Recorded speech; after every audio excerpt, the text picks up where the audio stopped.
You were low-key kind of holding out on me on this song. I was not. Just a little bit. No. It's actually a pretty short song. Yeah, it is. It is. It's a very, very short song. But why did you choose it? Talk to me about that. Yeah, I mean, why I chose it, I think it's like, we were talking about it before a little bit, just at this song had a impact on me at a very certain point in my life. And it was at a point where I didn't really know if Jesus was better than what it is I thought I wanted at the time. Mm-hmm. And when I started looking for like just some music and some good outlets and in ways that would help point me towards the Lord, the song just came out and it's like, I know it. And one of the, like a simple prayer that I've always had is like when I'm feeling tempted or finding myself just my mind just running into places that it shouldn't run. It's like, all right, like Jesus is better. I know he's better. God, just I pray that you show me. Question really quick. Sorry to cut you off. Yeah, no, I was done. What do you say to the people who are like, I shouldn't have to? I feel like some people would honestly almost say trick myself into saying that, because some people I feel like we go back and forth between me saying something over and over again becomes my reality versus like the moment I see it becomes my reality. So just like having that doubt, that fear of like, maybe this is better, maybe this isn't, like having to remind yourself, is that more just like a habitual thing you're trying to get out of? Or is that like speak to the people who would just be like, why do you have to remind, if it's so obvious that Jesus is better, why do you have to remind yourself that he is? Yeah, I mean, because for me, I'd be fooling myself if I always like believed that, because, you know, I have these things that are just instilled into my brain and that has been trained in me and that has become habitual to identify things that I know aren't good for me, thankfully through God. Yeah. And it's still, sometimes I can be tricked, and just knowing that like, hey, oh man, like this sounds really, really great right now, or going back to this old way or that old way and just doing this sounds, it won't be that bad or anything like that. Yeah. And it's like, no, like, you know what is better. And so it's just that constant reminder. And I got to preach to myself, because then if I don't, then I'll just, I don't know where that train is headed, and I don't want to find out. Yeah, exactly. You know? No, that's really good. That reminder that we almost need. And like, well, what about like biblically too? Because obviously the reminder is helping you, but I think the Bible speaks to that, about reminding yourself of the power and the ability of God. And that's like kind of what gives us power. So like, maybe that's not a good question. I should just say, it seems like, and I think I want to say the Perrys talked about this. This is I don't want to just act like I'm pulling this out from, my big brain, but shout out to Jackie Hill and Preston. But I'm pretty sure they talked about through one of their podcasts of how we actually get that power. And the Bible talks about us reminding ourselves of Jesus being the way, of Jesus being the truth. Like us daily, because I mean, what's the Bible say? Like, give us this day our daily bread. Like we almost have to every single day tell ourselves, hey, like Jesus, you are the way. Yeah. You are the one. And it's like reminding ourselves of that is not only empowering us to believe it ourselves, but it's also showing us the life that we should live in the daily life to where it's going to give us that power. And I think that's a really important thing. So I think like to anyone who would just be like, yeah, like you should know that already. It's like, well, yeah, I guess you're not wrong. If I was a perfect human, perfect Christian, then I would already be thinking that. But I think us reminding ourselves every day, like, Jesus, thank you for dying on the cross. Thank you for doing this for us. Thank you for being there for us. That's where we get our power from. That constant gratitude and that constant like reassurance that Jesus is the way. Yeah. I think that's really, really important for us to do. And boy, does he do it in this song. Yeah. I mean, like when I was going through the lyrics, it was just cool to hear, like, wow, he is my strength. He is my provider. He is, and I know it. Like, yeah, like, 'cause what's that thing that, again, this might be, I just remember like they would teach all the like little kids, that they'd be like, what is that thing? It's like, I'm strong, I'm beautiful, I'm not independent. Like daily affirmations, is that what you're saying? Yeah, but it's like a specific phrase, a specific thing that they say. Like, you were smart, you were kind, you're important, something. I don't remember what it is. This is so off topic, but all I can think of is Cool Runnings. Have you seen that movie, Cool Runnings? I hate that movie. Oh, no. Nia loves that movie. With the Jamaican bobsled. What do they sing? He's like, I see pride, I see power, I see a bad, Yeah. What is that garbage song they say every time. Oh, No feel the rhythm, disrespect to Cool. feel the rhyme. Get on up. It's bobsled time. Yeah. With the Man, Jamaican you're missing bobsled out. team. Come on, man. It's a classic movie. People say classics. Anytime someone says it's a classic, I just assume it's a terrible whatever they're about to show me. Classic just means the only reason I'm watching this is because it's trash. It's okay. Hey, it's all good. We're gonna work on him. We're gonna soften his heart. We're gonna soften his heart towards Cool Runnings. Don't y'all worry. Don't y'all worry. We'll be praying for him. Oh, Cool Runnings. I can't believe I watched the entire movie. It's like an hour. And I still can't believe it. Sorry, I'm gonna stop hating. Yeah. I'm sorry. All right. I took us off script. Yeah, I I'm apologize. sorry. Yeah. Let's get back to your big. No, because the movie doesn't even make any sense. How is there's no snow in Jamaica? How are they even doing Not in. this? Oh yeah, because I don't know. They didn't make it on the running part, so they got to figure out a way to make it to the Olympics. Is that a real? Is it based on? It's a real story. Yeah. Yeah. I need to fact check on that. We'll do that later. There's no way. Let's get back to your big brain. Oh yeah, me and Preston in there. But yeah, all right. So I don't know if we went through lyrics on the last one, but let's go through on this one. I'm just gonna go straight to the chorus. It says, "You are my fortress, you are my focus, you are my light, you are my keeper, you are my strengthener. Yeah, you give me fire. You are my father, you are my teacher. I know it, I know it." I don't remember it saying "you are my fire." You give me my fire. That's what it says for real, or is mine wrong? I don't know. Mine says it too. Yeah. Fire. Yeah. All right. She might. And then it goes through again with that as well. And it's just like, I feel like it's really interesting to think of like what those mean though, because he's kind of going all around. And obviously the way he's trying to do is say that you're my everything. But it's, at least like as a man, I think there's certain responsibilities that I feel like, one, I've been given by God and by just life of what I need to do. And one of them is being like a fortress for my person, you know, being a provider, being protection, all those things. But it's just kind of cool when God comes through and he's just kind of like, no, like, well, obviously God's not speaking here, but he's saying the attributes of God, of being like a fortress and like a focus, you know what I mean? And it's almost like if you're keeping your focus there and that's your strength, it's almost like there's nothing else to dwell on. Like, I thought it was kind of cool how he was saying, like, almost if you think about like with Peter and like the boat, like it's like God was strong enough to stop everything. God was strong enough to, you know, calm the seas. He could be big enough to just grab Peter where he is. But it's almost like he needed Peter to see that if he keeps his focus on him, then he will be fine on his own. You know, like the power that I have again in you is going to get you through the situation. All you have to do is like, look at me. Like, you don't need my strength right now. I need your focus. You know what I mean? Yeah. I think that's a really cool place to be because it kind of just makes you realize that like, yeah, it's not as big as I'm making it seem. Like the story has already been told. Jesus is there. He's going to help me. All I have to do is focus on him instead of like getting distracted by whatever might be happening around me. And like how you were saying with your life just hitting, you know, a big change. And that's part of the reason with the song. I think part of that is just realizing and why you're reminding yourself is that I am the one, not Jesus. I need to focus on him. Yeah. And that will give me the strength that I feel like he needs to give me.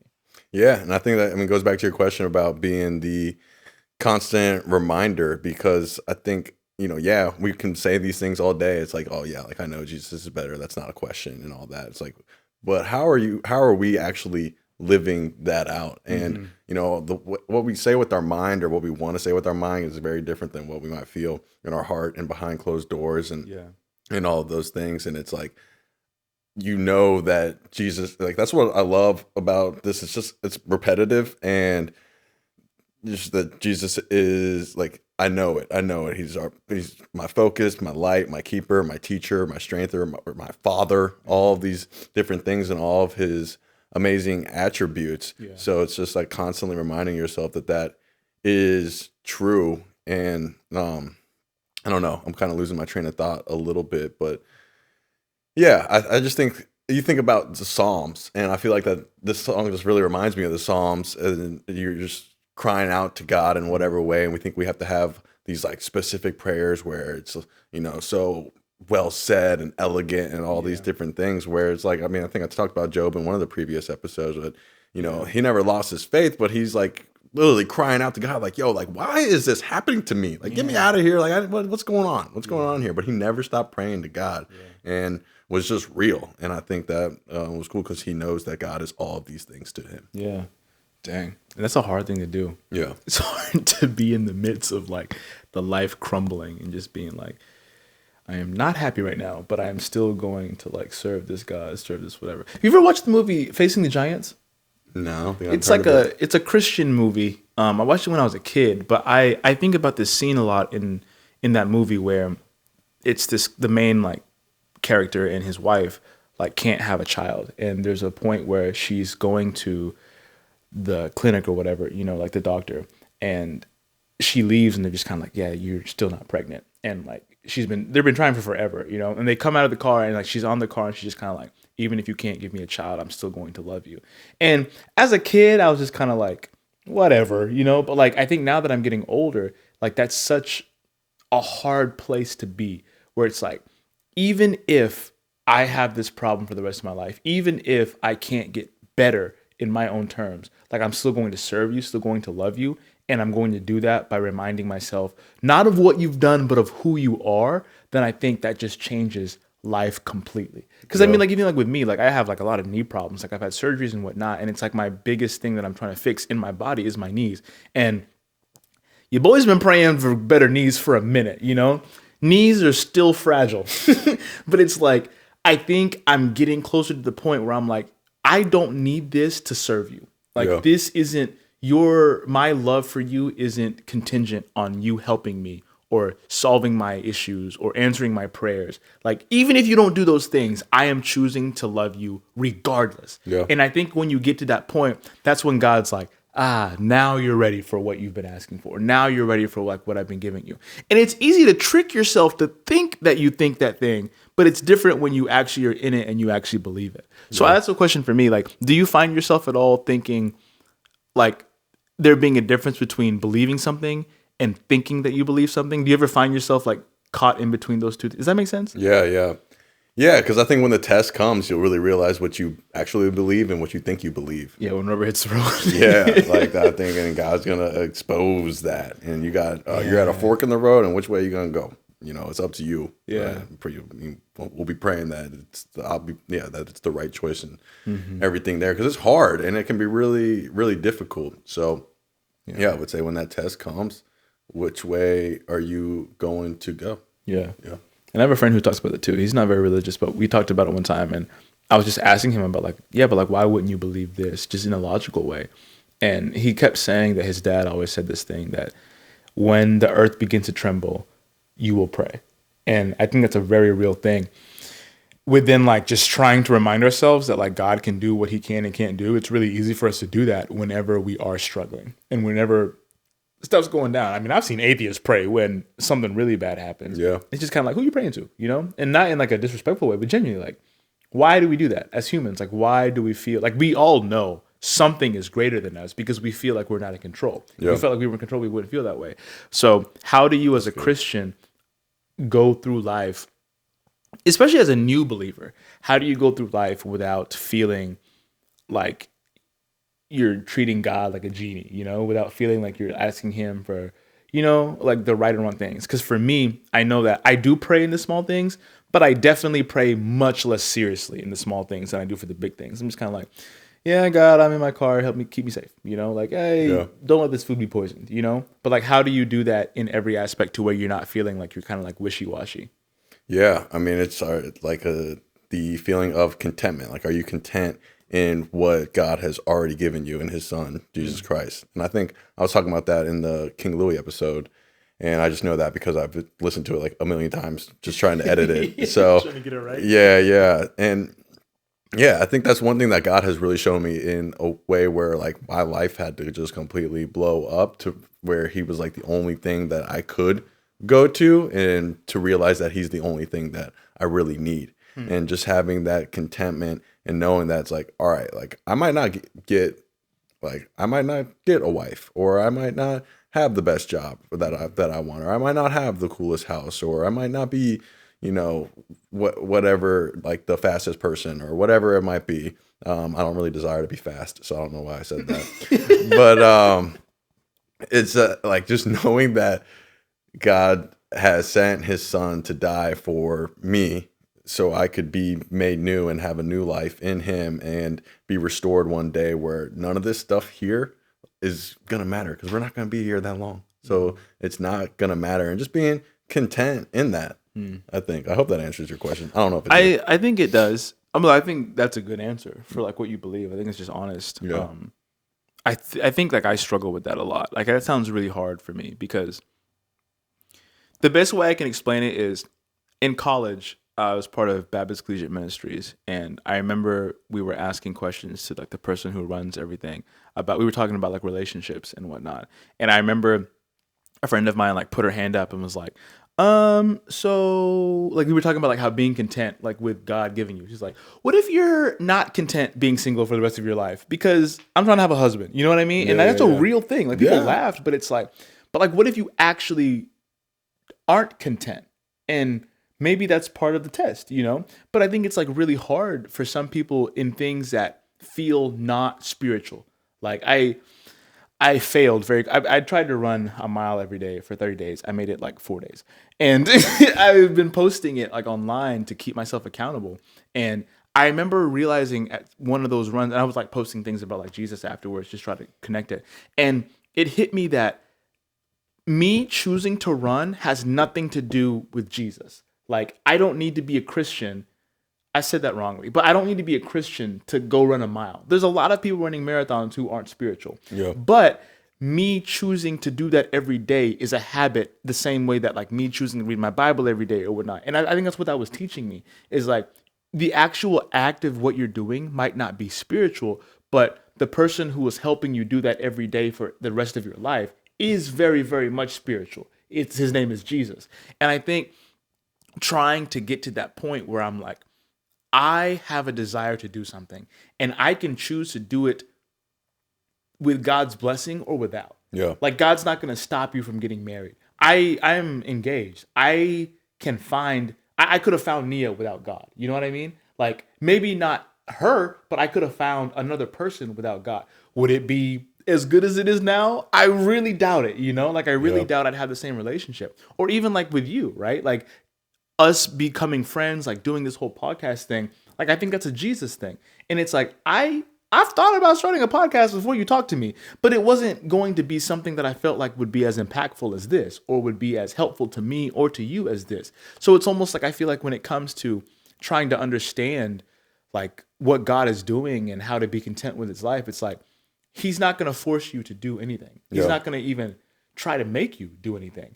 Like matter of fact, sometimes I almost feel like he's not even leading you to the water to drink. He's just telling you where it is. Yeah. And he's like, I made a path for you.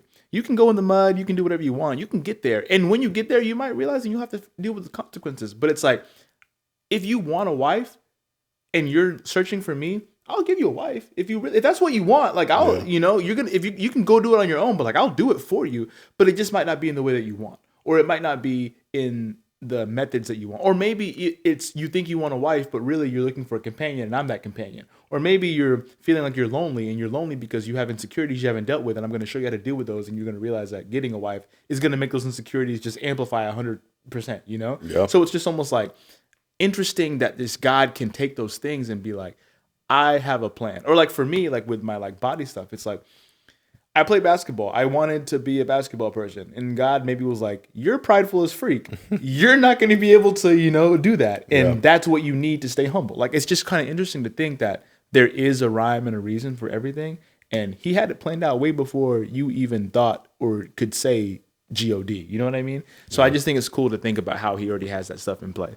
And sorry for that ramble, but. Nah, man, that's good. Because it's like, God will show you your idols, and he will take them from you. Yes. If you're going to claim that you love God but love something else more than him, he will show you that. Yeah. And then that's when you are making that choice. So it's like the Bible's pretty clear that you can't serve two gods. Yeah. You cannot do that. Exactly. And I have a question. It's like this, I'm just coming to faith a few years ago, and just thinking about other like seasoned believers like down here. I mean, we're in the South, right here in Greenville, South Carolina. There's a lot of people, that have grown up in church their whole entire life, and this song is like, I know it. I know Jesus is all of these things and everything, but it's like, if that's all you've known your whole entire life, like, how do you really know? You know what I'm saying? That's a good question. Yeah. And that's something that I think that we struggle with a lot, like people who have been in the church, because at least I'm going to speak boldly for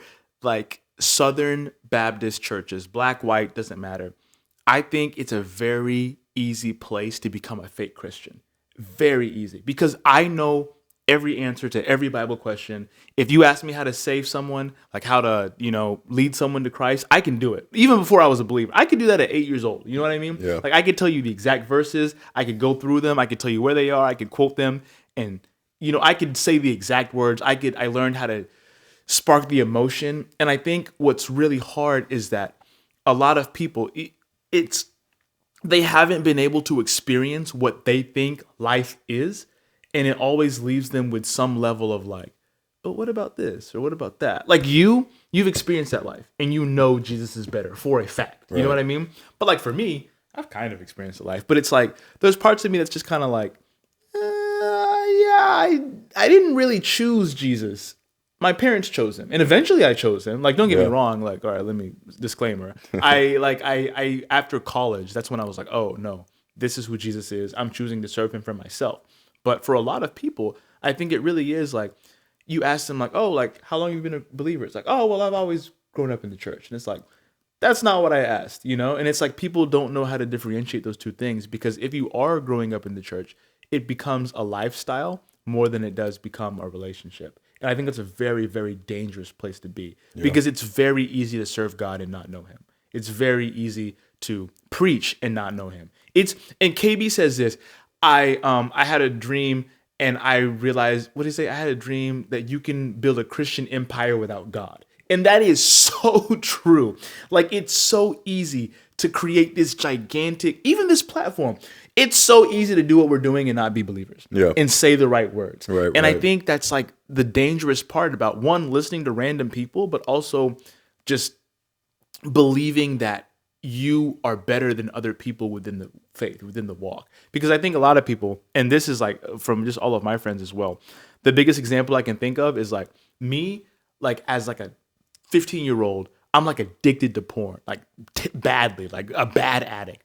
And I look at like someone who's like having sex and I'm like, oh my God, like you just gonna be out here doing that? Like the Bible says that's wrong. You know what I mean? And it's like, that's the most hypocritical thing I could think of. Or people who were like, I've never struggled with like drinking or like drugs. And I think a big part of that is my parents, but it's like, I would judge them and just completely ignore the things that I'm struggling with. And I think that's like what that Christian mentality of the culture versus the relationship does. It just allows you to like legalize everything that you're doing. Like legalism in the sense of like, what I'm doing is okay for me. What you're doing is not okay for you. We almost judge each other based off of our intentions, but judge other people based off their actions. Yeah. So I'd say like some of these seasoned Christians, as you say, they got the wrong type of seasoning on them. You know what I mean? It's not what you think. And it's hard to see that until you actually look into their life and you're like, oh, like what's going on with these people for real? Yeah. No, and that's cool. And I think that's created a lot of compassion and, just seeing other people and seeing where they're coming from, whether it's a walk with Jesus their whole entire life or not so far, or just for a little bit of their life, and just being able to, I'm a big fan of trying to meet people where they're at, because you never really know. And we're not better than the other person, and just seeing it's like, all right, we don't really know their story or where they're coming from. So how can I just show them Jesus and just loving them in that way? And even just like I wanted to say the like idolatry of saying the right things the right way. And just even think like with this podcast, like I'm listening back to episodes and I can even see it and in me too. It's like, oh man, I wish I said this differently, Yeah. or I don't know if I really want to release this because I didn't say it like that, and somebody's Yeah. gonna say this, and somebody's gonna do that, and it's just taking out that whole authenticity that we're really going for. Because neither of us are perfect. We're gonna say the wrong thing, and we're gonna say it in a way that we didn't want to say it, or we're gonna try to sound, what do they call it, like Christianese or something like that. Like we're gonna. I've never heard of that before. Yeah. Like Chinese but Christian. I don't know. I'm just trying to whatever you would. I feel like all languages end with like, however. I guess I'm just thinking through languages, like Portuguese. That's the only one I think I think Portuguese. I see. That's funny. Yeah. I never heard of that. Yeah, but Dang. No, you're right though. There's definitely we do that a lot. Especially like you'll pick up on like a lot of like Christian lingo too. That I think like a lot of people are just kind of like, you don't say that. Like it's like you almost just feel like you're not good enough to whatever because you're not doing stuff. Like something like people saying like fellowship instead of like a party or something, or like calling it the coast instead of the beach. Like, all right, we know, again, you can't hide from God, you know, like we know what we're doing. Like you don't need to step on eggshells, like just be yourself. And I think we don't allow ourselves to do that. We talked about it in one of the previous episodes, but it's just like, if I'm not showing anyone my faults and my failures, then I'm almost telling them that they're not ever going to be good enough because they only see me as perfect. Yeah. And then I can't make mistakes. And when I do, I have to lie or like hide those. And when I do that, I'm hurting myself. So it's like by me just pretending to be the best, I'm hurting everyone below me. I'm hurting everyone next to me, everyone above me, everyone who's watching me. And I'm tainting my own testimony. Like it just doesn't make any sense. So yeah, and I think even to that point though, like there's a point where we might have to check ourselves too, because it's like just because people might talk like that, it's like that's just the way they grew up in the language. Like that's just how they talk. So it's not like, oh well, we're saying it like in a cooler way, or you know what I'm saying? You know, we're saying it in a way where I think like, you know, other people should say it, but I don't know if you've just grown up hearing that kind of language like your whole entire life. That's then, very true. You know, that's that's just what I call it. Like That's I'm sorry, I don't know what else to call it. Someone's listening like, yeah. Sorry. No. Clearly. But I'm just saying, I'm not like. I think you made it. I think that's a really, really, really good point. I'm just like, there's like, you know, I guess other perspectives. Yeah, no, you're right. And honestly, I'm glad you might have to check me on that a lot actually, because I think there is a lot of like not hate, but there's a resentment in my mind from just like the church, and I think that's what a lot of Christians struggle with. Like, there's just a lot of like my upbringing, how I first came to know Jesus, like the people even who showed me Jesus. Like, I think there's a lot of pain that came with that. And I'm sure in one episode we'll go in depth with that. But I think because of that, it's like hard to like objectively speak always, you know, when I'm like thinking through stuff. So yeah, no, I appreciate the because I think that's the biggest thing that we struggle just as people in general. Christians or not Christian is admitting that you're wrong and admitting that you're flawed. Yeah. And it's like she's like, feel the flood of mercy, let it overwhelm me. Everything's so nice when I'm with you. Like there's no guard up when you're with Jesus. Like you can just be, because you're fully known and you're fully loved, and he's the only person that can give you that, who can know every single about you and still love you in the most perfect way. And you don't have to try to be somebody to try to gain a friendship or anything like that. And it's like, dang, man, we're just missing out on so much because we're just trying to fit into this mold or whatever it is that you just might not fit into. Yeah, exactly. No, that's so good. That's so good. You're right. He literally is the only person who knows you to where you can't disappoint him. Like, I guess you can. That's not true. You can disappoint him, but it's like he knows you already. Like, he accepts you. You don't have to make up for it. And it's cool because literally the next verse says, I'll soak in your company. Yeah. Like, that's so cool too. Like, it's like just being around him. Not you're literally just his presence. Like, you're getting stuck in it. You're it's almost like you're becoming part of it, you know? Like, I think that's such a special and unique place to be. Because, I mean, sometimes you're just next to somebody and you're like, this isn't the vibe I'm looking for. This isn't the type of people I want to be around. This isn't the type of anything that I want to be. But it's like with Jesus, it's just kind of like, yeah, you sit there long enough, you're going to feel something, you know? It might not be what you want to feel, but you're going to feel something if you just sit there and, like, listen and talk and whatever, like, long enough, so... Yeah, and then when that light turns on in you, it's like, winter does turn into springtime, and nighttime does turn into daytime, because it's just like, you know, just first becoming a Christian, I'm like, I gotta do, like, I'm just thinking in my head, like, I gotta do what? Like, I can't smoke weed no more, I can't get drunk no more, I can't do, you know, I can't have sex outside of marriage no more, like, what? Like, are you crazy? Yeah, what kind of mess is this? Yeah. Like this, and then it's just like like I was saying in Can't Save a Soul. Like you realize what you think is giving you life is actually killing you, and you start to realize that when all you realize what you start loving more than God, and you know that He is better. The lights, I promise you, will turn on, and you'll start to come out. For me, it did. It's like it came from winter into springtime and nighttime into daylight, and it's like I know that. Yeah. Like smoking is not fulfilling. I know that drinking is not fulfilling. I know that having sex out of marriage is not fulfilling, and all of these different things. It's like it's so clear, but you'll never know that until you experience His grace. And yeah, so good, so good. And I always just wonder when we're talking about this stuff too. Is like, I wonder like what people are thinking, and that's sometimes a good thing and sometimes a bad thing. But just like, between the two of us, right? Like how we talked about, like you not really growing up in church, me growing up in church. Like, what does the church version of me, 10 years ago, just heavy, not, very judgmental. Like, how do I look at a podcast like this and like hear those things, Like, is that eye-opening, or like how you're saying, like it's hard for Christians to stop and be like, I'm wrong. I'm thinking the wrong way. Like, I need to get away from this. Like, I think sometimes I get caught up in that. Like, oh, like what are people thinking? Like, what am I trying to do? Like, what's trying to happen? And it's cool too with that as well, because it's like, if I am doing again like what the Bible is saying, and God is the things that they're listing in this song, like the provider, the protector, like I can soak up in His presence, all those things, then it's almost just kind of like that's enough for my actions as well as for my feelings. Like it's enough. Jesus is enough for how I feel on the inside, but He's also enough for like how I act on the outwards too. Does that make sense? Yeah. Like it's just cool to think through. Like I don't really have to worry. Like I don't have to worry about my salvation. God's got me. We're good. Like Romans 8 talks about that. Like nothing can separate me. But then also it's like my actions that I do. If I mess up, hey guys, I'm sorry. Yeah. And that's it. Like it's like I'm not gonna do it again. But it's like if I mess up, like I feel like I'm not walking on eggshells anymore. Like the closer I get with God, the less I walk on it, because I'm just kind of like, oh yeah, I'm forgiven. If I do make a mistake, I will not do that again, and I will do my best to, to like move forward. But I feel like before I really understood who Jesus was, it was like, oh gosh, I can't do this, or I can't do that, or the wrath is gonna hit me, Yeah.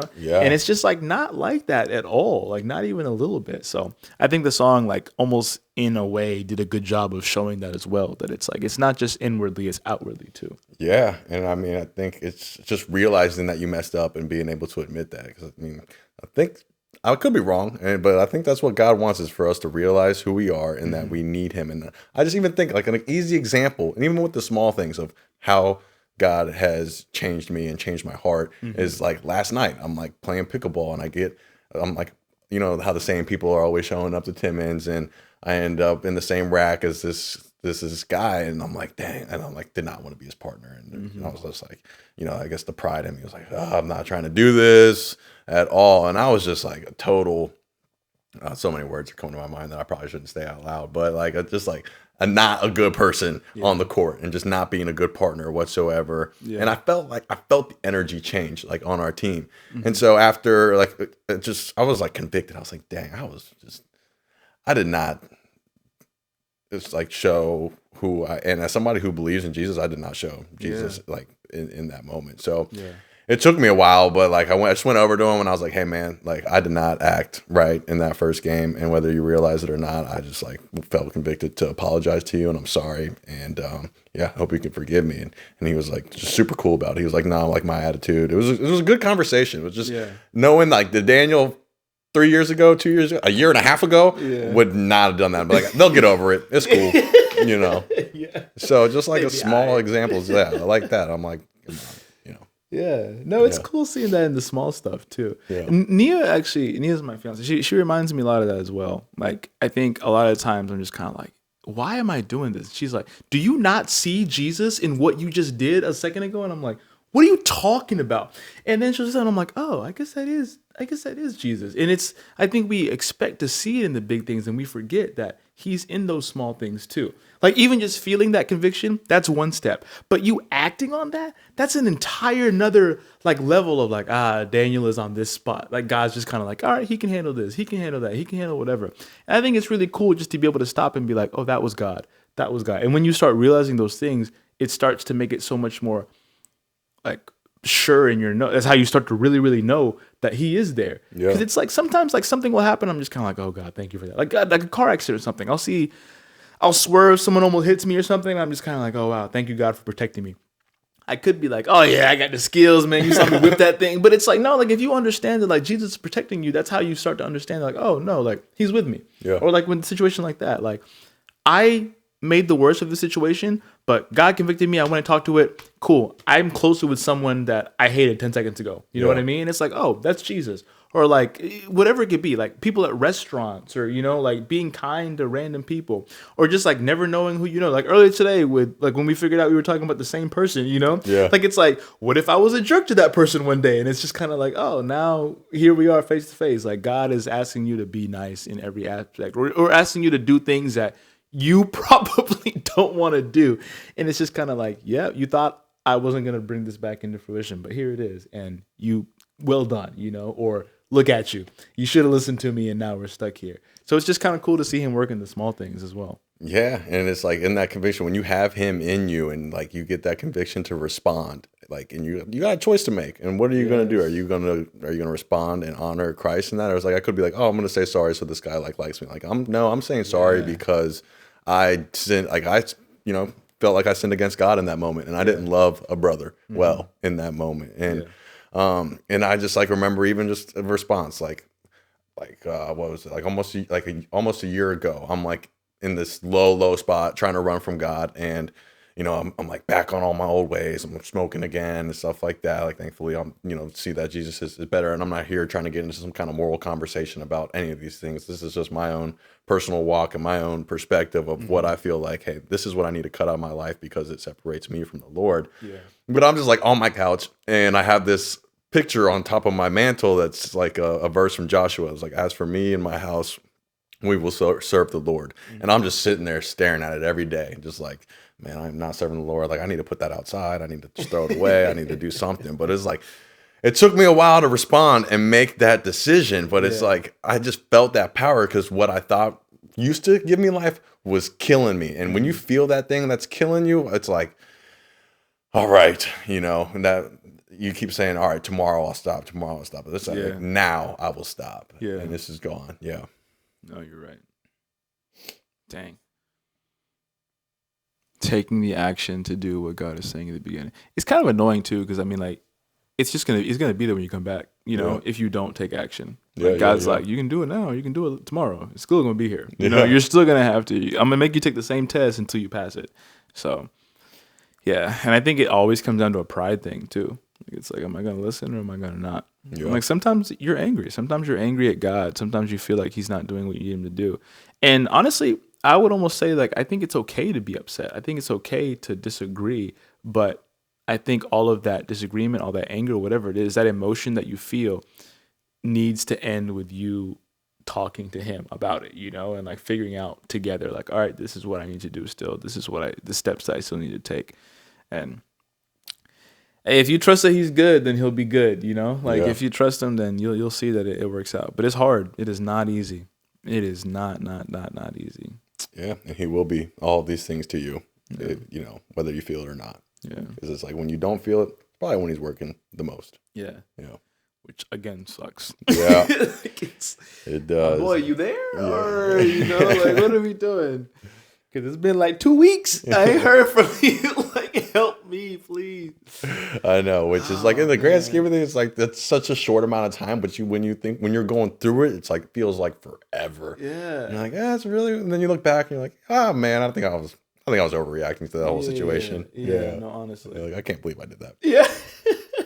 It did last 4 hours. What am I doing? But that's real. Faith over feelings, man. That's a hard thing to do. Yeah. Especially with me. I know I struggle with that. I'm always just kind of like, I want to feel God's presence. I want to feel his power. I want to feel his hand on me. Because people talk like that. They're just kind of like, I was just praying one day and I felt God touch me on the shoulder. I'm like, must be nice. Because that is not happening to me. So like, how do I get to that point? And it's almost like, maybe you don't need to get to that point. Maybe it literally is just like, the more you talk to him, the more you'll hear his voice. And the more you hear his voice, the more you'll hear him speaking. And the more you hear him speaking, the more you'll see him working. And then from there, it's like, look at you. Now you're Moses. You know what I mean? Yeah. Like, it's like you just keep going and it'll make more sense. But it's really hard to separate like what I feel right now in this moment and what I should do. What I feel in this moment and like what God is working, and what I feel in this moment and what He's telling me to do. I think that's a hard thing to do, but that's what we're called to. So that reminds me of this song on the playlist, by No Big Deal, Faith and Patience. And it's like I threw shots at the devil. They were faith and patience. And I was like, that's so good. So good. Dang. Yeah. That's all I got, brother, man. Dang. Well, shout out to my people again. I always forget the names. I almost said Joey again. Oh, yeah, I almost Johnny said Henninger. Johnny and Henninger. Noel Mio. Mio. Yeah. We appreciate you guys. Thank you for being part of our little podcast journey. Yeah. And good conversation. Beautiful music, yeah. Yeah, really good stuff.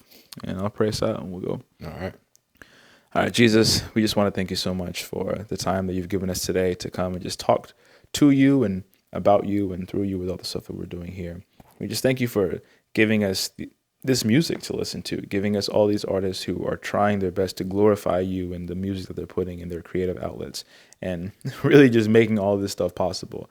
We know that you're watching over us, that you love us, that you're here for us, and throughout everything, we just want to know that you are there with us, and we just pray that you help us to remind us of that everyone listening and that the two of us here, that we'll just continue to say that we know you. And I know that you're there, that we know that you're our strength. We know that you're our provision, our protection.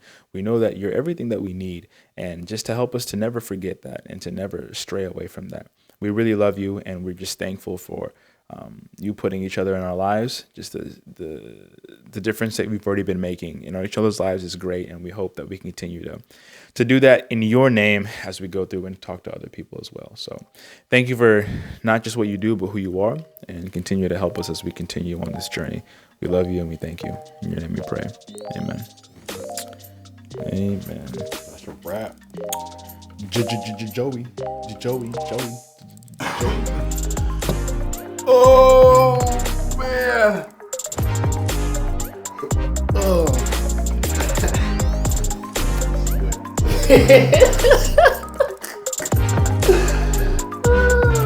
So sorry.